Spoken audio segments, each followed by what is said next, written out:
ಇವತ್ತೊಂದು ಸ್ಪೆಷಲ್ ಆಗಿರುವಂಥ ಬಿಸಿಬೇಳೆಭಾತ್ ಮಾಡೋಣ. ಚಿಕ್ಕವರಿಂದ ದೊಡ್ಡೋರವರೆಗೂ ಇಷ್ಟಪಟ್ಟು ತಿನ್ನುವಂಥ ಬಿಸಿಬೇಳೆಭಾತು.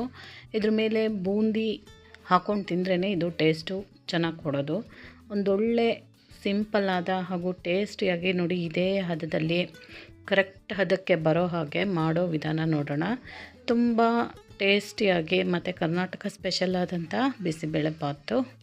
ಇದನ್ನು ಮಾಡೋಕ್ಕೆ ಒಂದು ಕುಕ್ಕರ್ ತೊಗೊಂಡಿದ್ದೀನಿ. ಇದಕ್ಕೆ ಒಂದು ಟೀ ಕಪ್ಪಲ್ಲಿ ಕಪ್ಪಷ್ಟು ಅಕ್ಕಿ ತೊಗೊಳೋಣ. ಇದು ರೇಷನ್ ಅಕ್ಕಿ ತೊಗೊಂಡಿದ್ದೀನಿ, ನೀವು ಯಾವುದಾದ್ರೂ ತೊಗೋಬೋದು, ಆದರೆ ಸ್ವಲ್ಪ ದಪ್ಪ ಇರಬೇಕು ಅಕ್ಕಿ.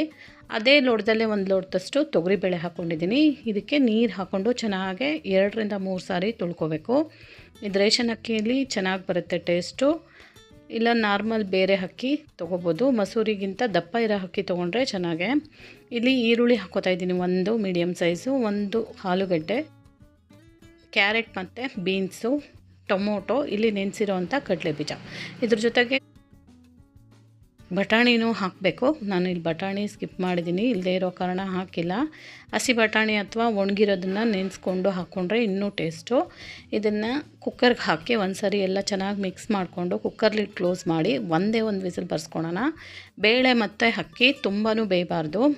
ಇಲ್ಲಿ ನೋಡಿ ಒಂದು ವಿಸಿಲ್ ಬಂದಿದೆ, ಇದು ಚೆನ್ನಾಗೇ ಬೆಂದಿದೆ. ಇಷ್ಟಿದೆ ನೋಡಿ, ಕರೆಕ್ಟಾಗಿ ಬೆಂದಿದೆ. ತುಂಬಾ ಬೇಯಿಸಿದ್ದು ಮ್ಯಾಶ್ ಥರ ಆಗಬಾರ್ದು, ಬಿಸಿಬೇಳೆಭಾತ್ ಅಷ್ಟು ಚೆನ್ನಾಗಿರೋದಿಲ್ಲ. ಈ ಥರ ಹಾಕ್ಕೊಂಡು ಇದಕ್ಕೆ ಮತ್ತೆ ಒಂದು 2-3 ಗ್ಲಾಸಷ್ಟು ನೀರು ಹಾಕ್ಕೊತಾ ಇದ್ದೀನಿ. ಇದು ಅಳತೆ ಹೇಳಬೇಕು ಅಂದರೆ 1 ಗ್ಲಾಸ್ ಅಕ್ಕಿಗೆ 5ರಿಂದ 6 ಗ್ಲಾಸು ನೀರು ಹಾಕಿದ್ರೆ ಕರೆಕ್ಟಾಗಿ ಆಗುತ್ತೆ. ಒಂದು ಬಾಣಲಿ ಇಟ್ಕೊಂಡು ಒಗ್ಗರಣೆಗೆ ಸ್ವಲ್ಪ ಆಯಿಲ್ ಹಾಕ್ಕೊಳ್ಳೋಣ. ಒಂದು 3 ಸ್ಪೂನ್ ಆಯಿಲ್ ಹಾಕ್ಕೊಂಡ್ರೆ ಸಾಕು. ಇದಕ್ಕೆ ಈರುಳ್ಳಿ ಮತ್ತು ಜಜ್ಜಿರೋ ಅಂಥ ಬೆಳ್ಳುಳ್ಳಿ ತೊಗೊಂಡಿದ್ದೀನಿ, ಕರಿಬೇವು, ಒಣ ಮೆಣಸಿನ್ಕಾಯಿ ತೊಗೊಂಡಿದ್ದೀನಿ. ಇಲ್ಲಿ ಒಗ್ಗರಣೆಗೆ 1/4 ಸ್ಪೂನಷ್ಟು ಸಾಸಿವೆ ಹಾಕ್ಕೊಳ್ಳೋಣ, 1/2 ಟೀ ಸ್ಪೂನಷ್ಟು ಜೀರಿಗೆ ಹಾಕ್ಕೊಳ್ಳೋಣ. ಇವೆರಡು ಚೆನ್ನಾಗಿ ಸಿಡಿಬೇಕು. ಉದ್ದಿನಬೇಳೆ ಹಾಕ್ತಾಯಿದ್ದೀನಿ 1 ಸ್ಪೂನಷ್ಟು, ಕಡಲೆಬೇಳೆನೂ ಹಾಕ್ಬೋದು. ಇದಕ್ಕೆ ಜಜ್ಜಿರೋ ಅಂಥ ಈರುಳ್ಳಿ ಮತ್ತು ಬೆಳ್ಳುಳ್ಳಿನ ಹಾಕ್ಕೊಳ್ಳೋಣ. ಇದು ಸ್ವಲ್ಪ ಕಲರ್ ಚೇಂಜ್ ಆಗಬೇಕು, ಅಲ್ಲಿ ತನಕ ಇದನ್ನು 1-2 ಸೆಕೆಂಡು ಫ್ರೈ ಮಾಡ್ಕೊಳ್ಳೋಣ. ಫ್ರೈ ಆದಮೇಲೆ ಇದಕ್ಕೆ ಒಣಮೆಣಸಿನ್ಕಾಯಿ ಮತ್ತು ಕರಿಬೇವಿನ ಸೊಪ್ಪು ಹಾಕ್ಕೊಂಡು ಮಿಕ್ಸ್ ಮಾಡ್ಕೋಬೇಕು ಚೆನ್ನಾಗೆ.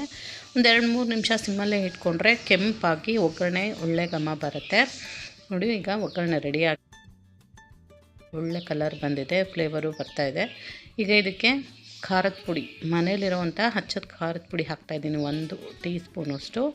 ಮತ್ತು ಇದ್ರ ಜೊತೆ MTR ಅವರ ಬಿಸಿಬೇಳೆಭಾತ್ ಪುಡಿನ ನಾನು ಬಳಸ್ತಾ ಇದ್ದೀನಿ. ಮನೇಲೇ ಮಾಡ್ಕೋಬೋದು ಬಿಸಿಬೇಳೆಭಾತ್ ಪುಡಿ. ನಾನಿವತ್ತು MTR ಬಿಸಿಬೇಳೆಭಾತ್ ಪುಡಿನ ಹಾಕ್ತಾಯಿದ್ದೀನಿ. ಹಾಕಿದ್ದನ್ನು 1-2 ಸೆಕೆಂಡು ಈ ಥರ ಮಿಕ್ಸ್ ಮಾಡ್ಕೊಳ್ಳೋಣ. ಸ್ಟವ್ವು ಸಿಮ್ಮಲ್ಲೇ ಇಟ್ಕೋಬೇಕು, ಹೈ ಫ್ಲೇಮಲ್ಲಿ ಇಟ್ಟರೆ ಸೀದೋಗ್ಬಿಡುತ್ತೆ.